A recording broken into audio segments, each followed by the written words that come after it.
En esta segunda parte del teórico abordaremos los movimientos y tendencias dentro del panorama mundial, muchas de ellas circunscriptas a países o regiones puntuales del mundo. Para revisar estos movimientos y tendencias, vamos a ver cómo el concepto de tiempo transforma la época. Luego, recuperaremos el concepto de vanguardia, que es un término militar para referenciar a las tropas que van al frente, y así comenzaremos un repaso por las principales vanguardias artísticas del siglo XX. Luego de esto, pondremos el foco en Estados Unidos y Alemania para cerrar con algunas conclusiones generales sobre la arquitectura moderna. Estas tendencias que vamos a revisar están atadas al contexto internacional, es decir, a un nivel de aproximación general que no debemos perder de vista. Aquí nuevamente tendremos que retomar desde un poco antes de comenzar con el siglo XX. En el siglo XIX habíamos visto movimientos de vanguardia que, apoyados en algunos cambios técnicos como la fotografía, comenzaron a abandonar la mímesis de la realidad. Es decir, en lugar de priorizar la descripción metódica de la realidad, tal como hacía el academicismo, estas vanguardias del XIX se volcaban por lo sensorial, lo expresivo y lo exploratorio. Por otro lado, estos movimientos del XIX, como los prerrafaelistas, los realistas o los impresionistas, proponían romper con los temas pictóricos de la academia. No buscaban representar figuras épicas de reyes o santos, sino que pintaban la mitología popular, situaciones cotidianas, trabajadores y prostitutas. En pocas palabras, el siglo XIX inició el camino hacia la exploración expresiva, pero estos movimientos seguían atados a una intención de reflejar la realidad y por eso sus movimientos suelen conocerse como vanguardias figurativas.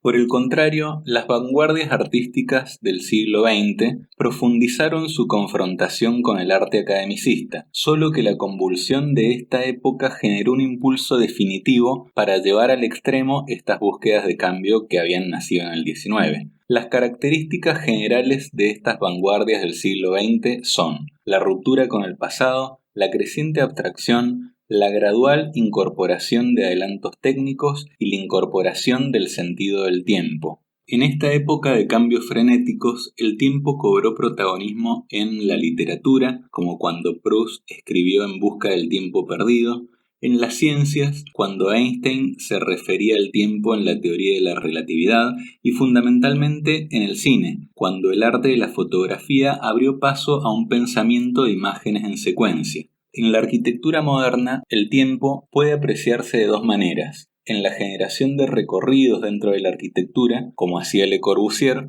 o a la hora de pensar la obra de arquitectura como un proceso de montaje y transformación constante, tal como hicieron Gropius o Jean Prouvé. Esa incorporación del tiempo se podía ver, por ejemplo, en el cubismo. Veamos, por ejemplo, Las señoritas de Aviñón, de Pablo Picasso, donde una de las caras se muestra desde dos puntos de vista diferentes, pero la chica está de espaldas, como si se hubiera movido. También se ve una mano, como si alguna de las chicas estuviera corriendo la cortina. Es como si se hubiera sacado una foto que capta de manera borrosa en una misma imagen dos instantes distintos del movimiento. Como adelantamos anteriormente, el movimiento y la superposición pueden observarse en las obras de Le Corbusier. Sin embargo, a Le Corbusier le molestaba que los cubistas deformaran los objetos. Por eso, va a crear su propio movimiento artístico llamado el purismo, que incorporaba la superposición y el movimiento en el espacio, pero sin alterar las formas puras. Otra de las vanguardias que buscaba acentuar el vértigo frenético de las transformaciones de principios de siglo es el futurismo. El principal impulsor del futurismo fue el escritor Filippo Marinetti, aunque es una de las primeras tendencias amplias que tenía expresiones en la pintura, la escultura y también en la arquitectura y el urbanismo con los proyectos de Antonio Santellía. En los dibujos de Santellía puede notarse una ciudad impactada por las infraestructuras y atravesada por los flujos de transporte,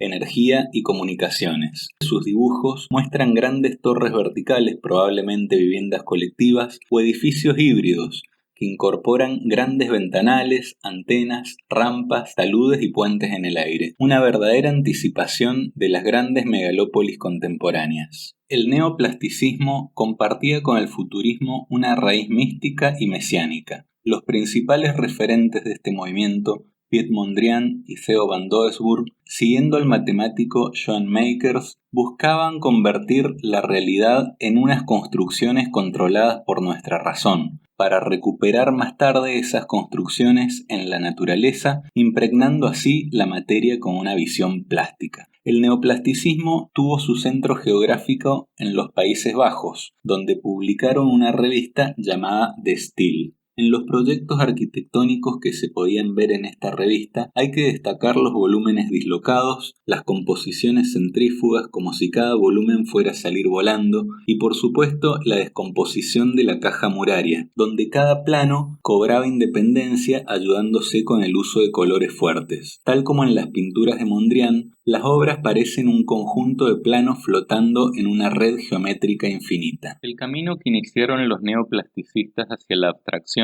entró en diálogo con las búsquedas de ruptura que iniciaron los artistas rusos para superar el arte academicista de la época de los zares. Dentro del contexto prerrevolucionario de Rusia de principios del siglo XX, los artistas asumieron un rol protagónico. En lugar de reproducir fielmente una realidad social que consideraban decadente, buscaron cuestionarla, dislocarla, conmocionarla. Solo en este contexto de ruptura y cuestionamiento pueden entenderse las obras de Malevich, que abrió un camino hacia diferentes expresiones combativas. Las distintas variantes de las vanguardias rusas son complejas. Por el momento, destacaremos la figura de El Lisinski, que siguiendo el suprematismo de Malevich, buscaba integrar arte, escultura y pintura en los Proun. Estas obras totales apuntaban a una síntesis geométrica reducida a formas esenciales que flotaban en un espacio infinito, sin gravedad. También existen otras posturas como Tatlin, los Besnim, Melnikov, Rodchenko y Stepanova, que se alejaron de especulaciones artísticas para volcarse hacia el compromiso técnico de transformar la realidad. Esta postura suele conocerse con el nombre de constructivismo, que ponía énfasis en la construcción real, el montaje, en generar una complejidad e inestabilidad a partir del ensamblaje de elementos simples. La componente inclinada y la superposición de tramas geométricas son algunas de sus características. En el teórico anterior mencionamos el clima de crisis social que atravesaban algunos países de Europa a principios del siglo XX. Esto se acentuó luego de la Primera Guerra Mundial, principalmente de Alemania, que había sido humillada en el Tratado de Versalles. En ese contexto de angustia y frustración, algunos artistas desarrollaron un arte evasivo que buscaba alejarse de la realidad angustiante, generando una ficción de formas sensuales y dinámicas. Retomaban el dramatismo de los simbolistas del siglo XIX, algunos componentes místicos del arte de la Edad Media y principalmente mantenían del romanticismo la intención de impactar los sentidos. En arquitectura se destacaron por explorar el dinamismo de los nuevos materiales industriales. Entre sus principales referentes hay que mencionar a Bruno Taut, quien se destacó por la intención de impactar los sentidos con el efecto del color y con ángulos agudos de metal y vidrio. Sus edificios buscaban generar una corona para la ciudad. En un camino similar podemos mencionar a Eric Mendelssohn o Hans Scharoun. Sus proyectos responden a formas irregulares, ascendentes, ondulantes, moldeadas, como si surgieran de un enérgico gesto gráfico. También empezaron a surgir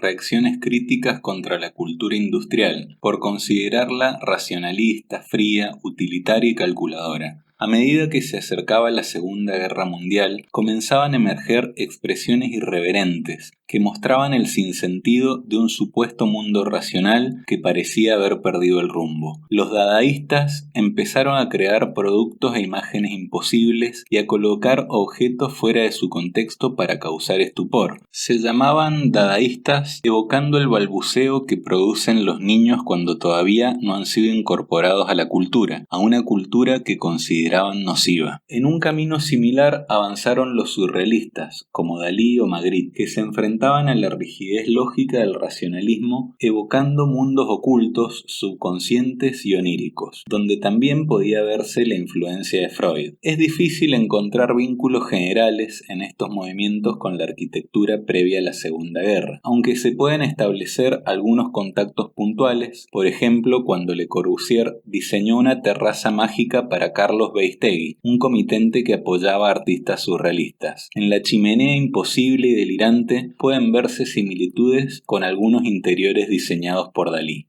Pero no todas las expresiones apuntaban hacia la ruptura con el orden establecido. Un ejemplo de ello es el Art Deco, consagrado en la Exposición de Artes Decorativas de 1925. Esta tendencia, con expresiones en el diseño gráfico, la indumentaria, el mobiliario y la arquitectura, buscaba conciliar la tradición decorativa y ornamental con una estética capaz de incorporar los últimos adelantos técnicos de la época. Tenía un lenguaje geometrizado donde se acentuaban las líneas quebradas, los ángulos agudos, los recuadros dentro de recuadros para generar vibración y dinamismo. Buscaba evocar la novedad de los tiempos sin sacrificar solemnidad. Por eso se combinaban los nuevos materiales con las luces de neón, los fenólicos, los vidrios de colores, también junto con maderas costosas, las barandas de acero inoxidable o bronce, revestimientos brillantes y pisos de granito. Esta mezcla de jovialidad y lujo tuvo buena recepción en los encargos para las nuevas tipologías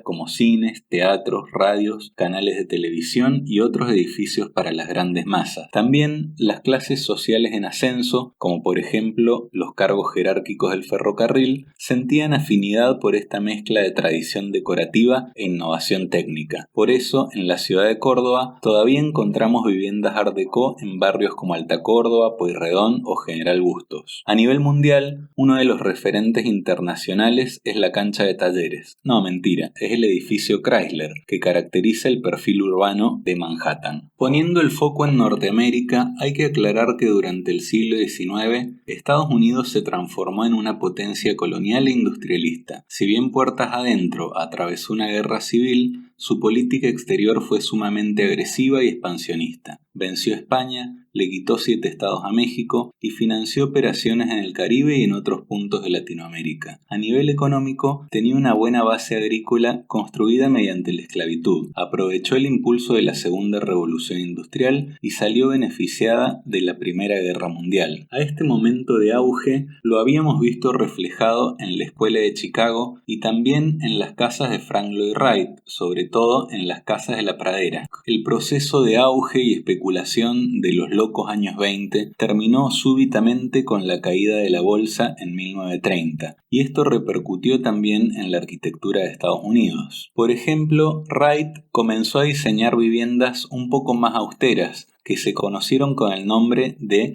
las casas Usonian. Eran casas bien integradas a la tierra, siguiendo sus ideas urbanísticas que desconfiaban de las metrópolis industrializadas. Ya no tenían grandes tejados inclinados, sino que prefería gestos sencillos como la losa plana, pero siempre acentuando la horizontalidad. En las casas Usonian, Wright simplificó los recorridos, concentró las aberturas haciendo carpinterías de piso a techo, utilizó módulos regulares y agrupó los servicios, como por ejemplo en la casa Jacobs I. Ya no quedaban reminiscencias del academicismo en la arquitectura de Wright, lo cual evidencia cierta apertura del país hacia el movimiento moderno, algo que pudo constatarse en 1932 cuando el MoMA de Nueva York organizó una exposición de arquitectura moderna llamada el estilo internacional. Si a esto le sumamos que las políticas del New Deal requerían construir de manera rápida y eficiente, entonces resulta lógico que muchos de los maestros de Europa hayan emigrado a Estados Unidos ante la amenaza del nazismo. La consolidación de Alemania como potencia industrial fue algo tardía, muy posterior a Inglaterra. Para tratar de revertir esta desventaja, comenzó a circular en Alemania la idea de ganar competitividad sumándole a los productos industriales un plus en cuanto al diseño. Claro reflejo de este tipo de discursos puede verse en el surgimiento de la Deutsche Werbung, una asociación que agrupaba industriales, diseñadores y artistas que buscaban generar una nueva estética en el diseño a partir de la incorporación de los últimos adelantos técnicos. En la Deutsche Werbung estaba uno de los arquitectos que conocimos entre los renovadores del 19, Peter Behrens, en cuyo estudio trabajaron 3 referentes de la arquitectura moderna: Le Corbusier, Gropius y Mies van der Rohe. Estos 3 arquitectos participaron en la exposición Weissenhof de la Deutsche Werbung, que construyó todo un barrio de viviendas modernas. A su vez, Gropius y Mies van der Rohe fueron directores de la Bauhaus, una de las principales instituciones abocadas a la formación de arquitectos modernos. La mencionamos anteriormente cuando dijimos que la cerraron los nazis y la estudiaremos mejor en los próximos teóricos. Por el momento, nos interesa conocer su postura de vanguardia e innovación, al punto tal que su currícula no incluía materias de historia, ¿Se imaginan una facultad de arquitectura sin cátedras de historia? En realidad, la Bauhaus apuntaba a una formación práctica en talleres, aprendiendo directamente de la experimentación material y el trabajo junto a docentes que provenían de las vanguardias artísticas anteriormente mencionadas, como Laszlo Moholy-Nagy, Kandinsky, Paul Klee o Lily Reitz. Para concluir, es importante destacar que la arquitectura moderna tuvo un periodo de auge en los países centrales en el periodo de entreguerras, en un clima social de crisis marcado por las aceleradas transformaciones socioculturales. La arquitectura moderna profundizó las búsquedas de la arquitectura renovadora del siglo XIX,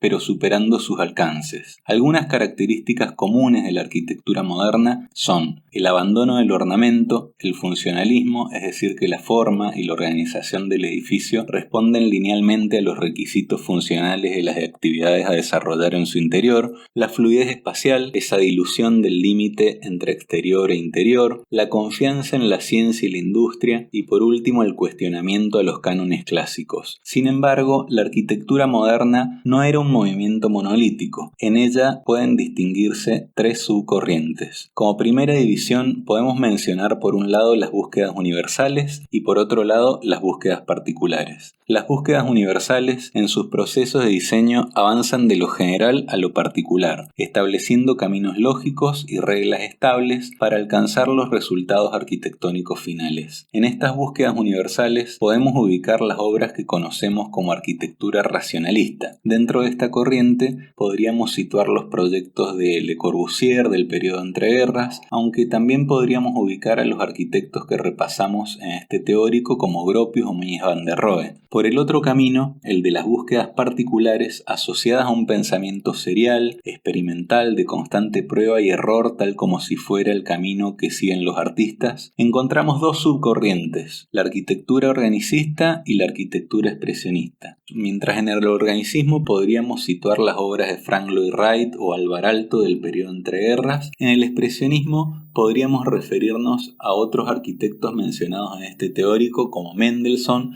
Hans Scharoun o Bruno Taut. Tanto el racionalismo como el organicismo y el expresionismo serán mejor explicados en los próximos teóricos, pero antes los invito a ver el último teórico de este marco histórico temporal de la arquitectura moderna que recupera un teórico sobre ciudad dictado por Lydia Samar.